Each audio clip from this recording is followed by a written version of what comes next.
সকাল বিকাল একটি দোয়া 7 বার পড়লে আল্লাহ তাআলা জাহান্নাম থেকে মুক্তির ব্যবস্থা করে দিবেন। আমরা অনেক সময় আমল করতে চাই না। জাহান্নামের আগুন, জাহান্নামের আযাব বড় ভয়ঙ্কর আযাব।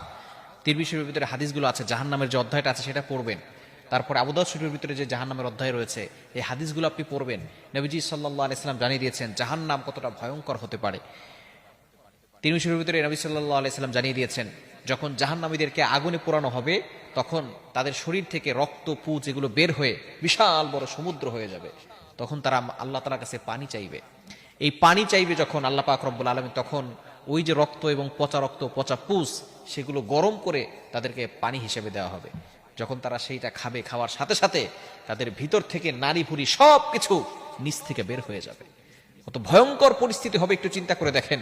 আল্লাহ পাক রব্বুল আলামিন যারা দুনিয়ায় আল্লাহ তাআলার সাথে নাফরমানি করবে, জাহান্নাম থেকে পানা চাইবে না এবং জান্নাত জাহান্নামকে তোয়াক্কা করবে না, এই সকল মানুষদেরকে আল্লাহ পাক রব্বুল আলামিন in the day of judgement, কিয়ামতের ময়দানে জাহান্নামের ব্যবস্থা করে দিবেন।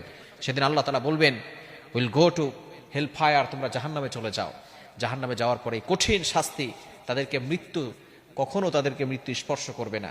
অর্থাৎ এই আগুনে জ্বলতে জ্বলতে তারা পুড়ে ছারখার হয়ে যাবে। আবার আল্লাহ তাআলা তাদেরকে আগের মতো দেহ তৈরি করে দিবেন, আবার আগুনে পড়তে থাকবে, তাদের কোনো মরণ থাকবে না। সুতরাং এই কঠিন ভয়াবহ আযাবে যখন পড়ে যাবেন তখন বুঝতে পারবেন কতটা কষ্ট হতে পারে। এই জন্য তার আগে জাহান্নাম থেকে আমাদেরকে পানা চাইতে হবে। নবীজি সাল্লাল্লাহু আলাইহি সাল্লাম ছোট্ট একটি দোয়া আমাদেরকে শিক্ষা দিয়েছেন। দোয়াটি হচ্ছে আল্লাহুম্মা আজিরনি মিনান নার, আল্লাহুম্মা আজিরনি মিনান নার। আপনি হাঁটতেছেন, চলতেছেন, এই দোয়াটা বেশি বেশি পড়বেন। বিশেষ করে ফজরের নামাজের পরে আপনি 7 বার পড়বেন, মাগরিবের নামাজের পরে 7 বার পড়বেন। এছাড়া আপনি অন্যান্য নামাজের পরেও 7 বার করে এই দোয়াটা পড়বেন। নবীজি সাল্লাল্লাহু আলাইহি সাল্লাম সালাম ফেরানোর পরেই কিছু আমল করতেন।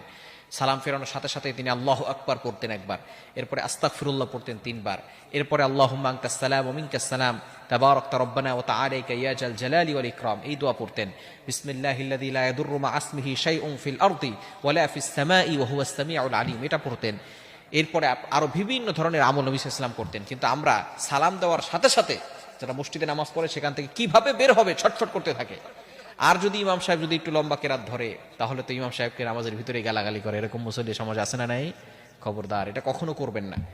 এই বিষয়ে আপনাদেরকে সবসময় সতর্ক থাকতে হবে, জাহান্নাম থেকে পানাহ চাইতে হবে। এজন্য ফজর ও মাগরিবের নামাজের পরে মাস্ট বি এই দোয়াটা পড়বেন, ছোট্ট একটি দোয়া, আল্লাহুম্মা আজিরনি মিনান নার, আল্লাহুম্মা আজিরনি মিনান নার। আল্লাহ আমাকে ওই জাহান্নামের আগুন থেকে মুক্তি দাও, আল্লাহ আমাকে জাহান্নামের আগুন থেকে মুক্তির ব্যবস্থা করে দাও। আপনি আল্লাহর কাছে কেমন যেন জাহান্নামের আগুন থেকে মুক্তির পানা চাচ্ছেন।